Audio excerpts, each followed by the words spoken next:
या पुष्यमित्र शृंगाने केलेल्या क्रांतीला परिवर्तित केलं, त्याला म्हणतात प्रतिक्रांती. आता महत्वाचा प्रश्न आहे, पुष्यमित्र शृंगाने जी प्रतिक्रांती केली ती केल्यानंतर काय झालं? ती केल्यानंतर या देशामध्ये जे महावीर होते ते महावीरा परिवर्तित करण्याचं काम केलं. जे विहार होते त्याला परिवर्तित करण्याचं काम केलं.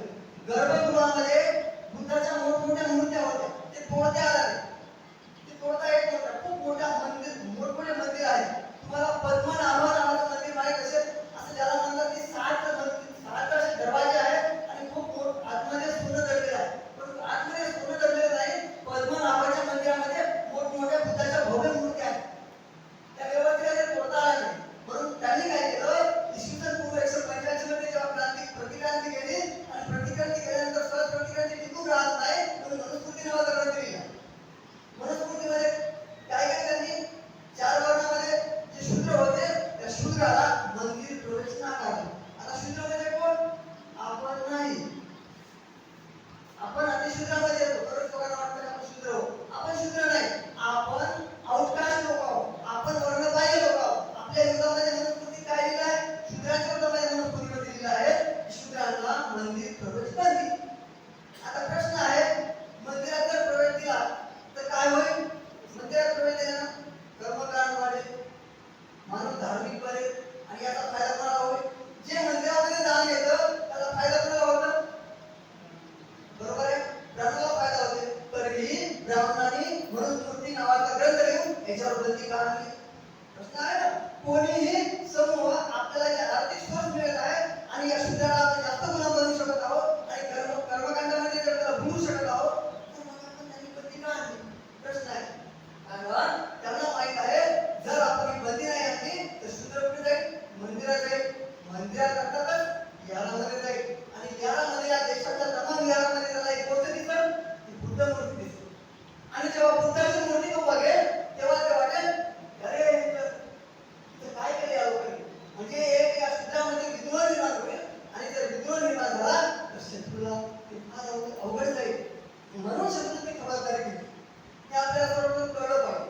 आणि त्यामध्ये महत्त्वाची गोष्ट सांगतो की या सगळ्या घटना घडत असताना आपली जी संतांची चळवळ आहे, ज्याला आपण वारकरी संप्रदाय म्हणतो, ती वारकरी संप्रदायाला आता जे वारकरी संप्रदाय आहे याला टाळकरी संप्रदायामध्ये रूपांतरित केलं.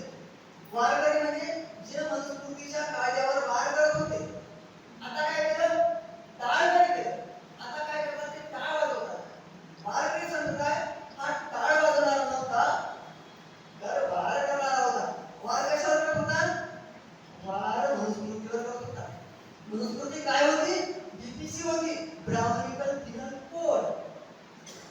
तुम्हाला माहित असेल त्याच्यामध्ये एक श्लोक आहे, ते म्हणतात की मानकल्य ब्राह्मणस्य शास्त्रशक्यता वर्गितम वैश्यस्य धनशक्य शूद्रस्य बुद्धितम. याचा अर्थ होते ब्राह्मणाची नाव मंगलमय असली पाहिजे, क्षत्रियाची नाव धनसूचक असली पाहिजे, वैश्याची नाव धनसूचक असली पाहिजे आणि शूद्राची नाव निंदाजनक असली पाहिजे.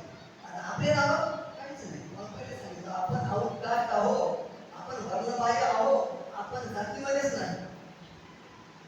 आपण जातीमध्येच नाही. कारण जाती व्यवस्थेमध्ये व्यवसाय आहे. प्रत्येक जातीचा एक व्यवसाय आहे, त्यानुसार ती व्यवस्था पडलेली आहे. आणि बघा त्यांनी त्यानुसार काय केलं? प्रत्येकाला त्यांचं त्यांचं नाव दिले. आता मनुस्मृतीमध्ये मांगल्य ब्राह्मणाची म्हणजे काय होते? तिथे विषमता आली. आणि तुम्हाला माहित असेल 12व्या शतकामध्ये जे वारकरी संप्रदाय निघाला, जे विठ्ठल भक्त निघाले, ते काय करत होते? त्यांनी सर्वांना माऊली म्हटलं. त्यांनी सर्वांना माऊली म्हटलं. ते पंचशिलाचे तुम्हाला माहित असेल, ज्याला तुळशीचा माला म्हणतात ते घालतात, पंचशिलाचे ते पालन करतात आणि ते कोण्याही 18 पगड जातीच्या सर्व राजून काम करतात आणि सगळ्या माऊली म्हणतात. त्याच्यामध्ये ढोल तलवार कोणी जावं तरी ते माऊली म्हणतात. त्यांनी विषमतेला विरोध केला, त्यांनी समता पाळली आणि माऊली म्हणून सर्वांना न्याय देण्याचं काम केलं. जे मनुस्मृती नाकारलं होतं 12व्या शतकामध्ये संविधान नव्हतं. 12व्या शतकामध्ये बाकी सुद्धा होतं का? नाही. तरी त्या संतांनी संत चळवळीने मोठं आंदोलन उभं केलं आणि मोठं आंदोलन उभं करून लोकांना समाजाची शिकवण दिली. आता मनुस्मृतीमध्ये काय होतं? ब्राह्मणाची नाव मंगलमय असली पाहिजे, तुम्हाला माहित असेल देशपांडे, जोशी, कुलकर्णी, मल्होत्रा, वेदी, द्विवेदी, चतुर्वेदी. कसे नाव आहे? मंगलमय. क्षत्रियाचे नाव फलसूचक मानसिंग, जनसिंग, कनकसिंग. बरोबर आहे? क्षत्रियाचे नाव. वैश्याचे नाव करोडीमल, मालपाणी.